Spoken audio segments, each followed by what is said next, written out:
जय हिंद, वंदे मातरम। दोस्तों, स्वागत है आपका हमारे channel Richa Bhardwaj exam study पर। आज हम आपके लिए जीके से संबंधित न्यू क्वेश्चंस को लेकर आए हैं। जीके का क्वेश्चन हमेशा ही हर एग्ज़ाम में इम्पॉर्टेंट रोल निभाता है, इसलिए हम जीके की भी क्लासेस को आपको प्रोवाइड करा रहे हैं।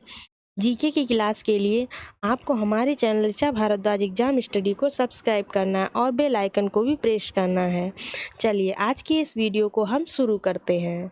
आज की वीडियो का आपका पहला क्वेश्चन जो है आपकी स्क्रीन पर दिख रहा है। पहले क्वेश्चन में क्या कह रहा है, छाया में पनपने वाले पौधों को क्या कहते हैं। पूछ रहा है छाया में जो पौधे पनपते हैं उनको क्या कहते हैं।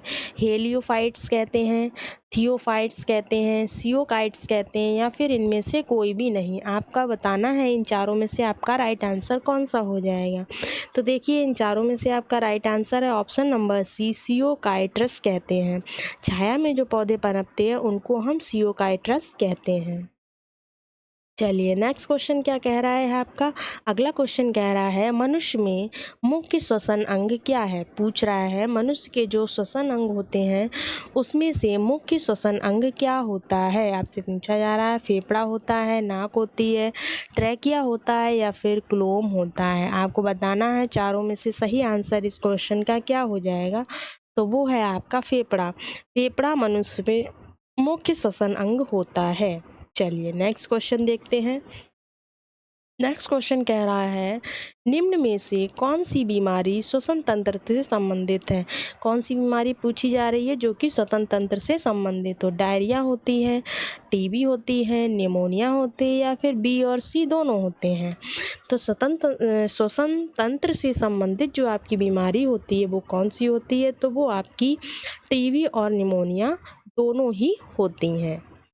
चलिए नेक्स्ट क्वेश्चन देखते हैं। अगला क्वेश्चन कह रहा है उच्च रक्तचाप की अवस्था को क्या कहते हैं। जो उच्च रक्तचाप होता है उसको क्या कहते हैं। हाइपोटेंशन कहते हैं, पक्षाघात कहते हैं, हाइपरटेंशन कहते हैं, या फिर इनमें से कोई भी जवाब जो है आपका सही नहीं है। तो इस क्वेश्चन का राइट जवाब आपका क्या हो जाएगा। ऑप्शन नंबर सी, जो उच्च रक्तचाप की अवस्था होती है उसको हम लोग हाइपरटेंशन बोलते हैं। चलिए नेक्स्ट क्वेश्चन क्या कह रहा है। नेक्स्ट क्वेश्चन कह रहा है मछलियों में जो उत्सर्जी पदार्थ होता है वो क्या होता है। मछलियों में उत्सर्जी पदार्थ जो होता है वो आपका क्या होता है। तो ऑप्शन ए दिया है एमिनो अम्ल होता है, बी दिया है यूरिक अम्ल होता है, सी दिया है यूरिया होता है, डी दिया है अमोनिया होता है। तो आपको बताना है चारों में से सही जवाब क्या हो जाएगा आपका। तो वो हो जाएगा आपका ऑप्शन नंबर डी। मछलियों में जो उत्सर्जी पदार्थ पाया जाता है उसको हम लोग क्या कहते हैं, उसको हम लोग कहते हैं अमोनिया। चलिए अगला क्वेश्चन पूछ रहा है पौधे में आवश्यकता से अधिक जल की किस प्रक्रिया द्वारा बाहर निकालते हैं। पौधे जो हैं जो जल आवश्यकता से अधिक ग्रहण कर लेते हैं उनको कौन सी प्रक्रिया द्वारा बाहर निकालते हैं।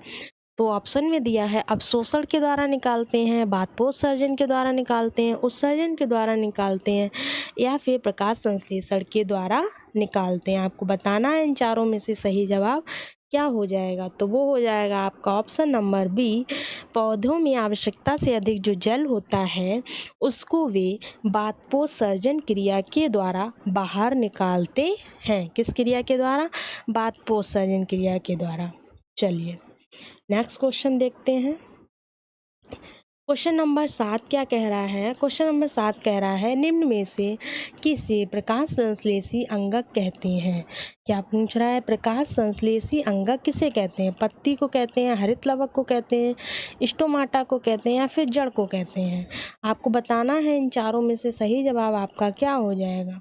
तो इस क्वेश्चन का जो राइट जवाब होगा वो आपका क्या हो जाएगा। वो हो जाएगा ऑप्शन नंबर ए, पत्ती को कहते हैं। जो प्रकाश संश्लेषी अंगक होता है वो किसको कहते हैं, वो हम पत्ती को कहते हैं। चलिए नेक्स्ट क्वेश्चन देखते हैं। पौधे में गैसों के आदान प्रदान के लिए क्या रहते हैं। पौधों में जो गैस बनती है उसके आदान प्रदान के लिए क्या रहते हैं।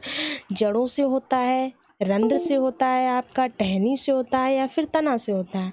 आपको बताना है इन चारों में से आपका राइट जवाब क्या हो जाएगा। वो जड़ के द्वारा होता है आपका, या फिर रंध्र के द्वारा होता है, या फिर टहनी के द्वारा होता है, या फिर तने के द्वारा होता है। तो राइट आंसर क्या हो जाएगा, ऑप्शन नंबर बी, रंध्र के द्वारा होता है। चलिए नेक्स्ट क्वेश्चन क्या कह रहा है। अगला क्वेश्चन आपकी स्क्रीन पर शो कर रहा है। अगला क्वेश्चन है, फेफड़े का आकार होता है। पूछ रहा है फेफड़े का आकार कैसा होता है, गोलाकार होते हैं, बेलनाकार होते हैं, शंक्वाकार होते हैं, या फिर अंडाकार होते हैं। तो फेफड़े तो सभी ने देखे होंगे, तो फेफड़ों की आकृति कैसी होती है। फेफड़ों की आकृति आपकी होती है शंक्वाकार, शंख के आकार में होते हैं। कैसे होते हैं, शंख के आकार में।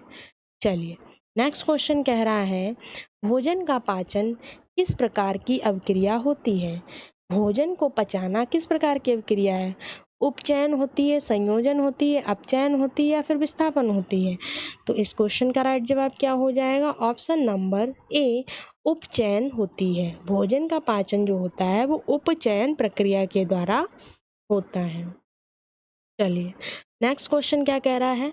नेक्स्ट क्वेश्चन कह रहा है, हार्मोन शब्द का नामकरण किसने किया है। किसका, हार्मोन्स का। रॉबर्ट ने किया, अरस्तू ने किया, वेलिस एवं स्टार्लिंग ने किया, या फिर ब्राउन पोर्टर ने किया है।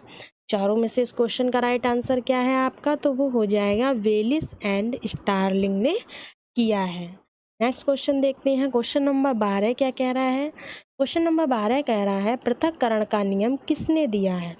क्या कह रहा है, पृथक्करण का जो नियम है वो किसने दिया है।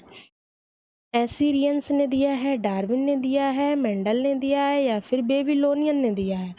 चारों में से सही जवाब आपका क्या हो जाएगा, वो हो जाएगा आपका ऑप्शन नंबर सी, मेंडल ने दिया है। चलिए नेक्स्ट क्वेश्चन क्या कह रहा है। नेक्स्ट क्वेश्चन कह रहा है, जीव विज्ञान शब्द का प्रयोग सर्वप्रथम किसने किया। इसका प्रयोग जीव विज्ञान का, लैमार्क तथा ट्रेविरेशन ने, वॉन मॉल ने, या फिर पुरकिंजे ने, या फिर आपके अरस्तू ने किया है। तो जो जीव विज्ञान शब्द का प्रयोग है वो सर्वप्रथम किया था आपके लैमार्क तथा ट्रेविरेनस ने किया था। चलिए नेक्स्ट क्वेश्चन कह रहा है, जीव विज्ञान के जनक कौन है।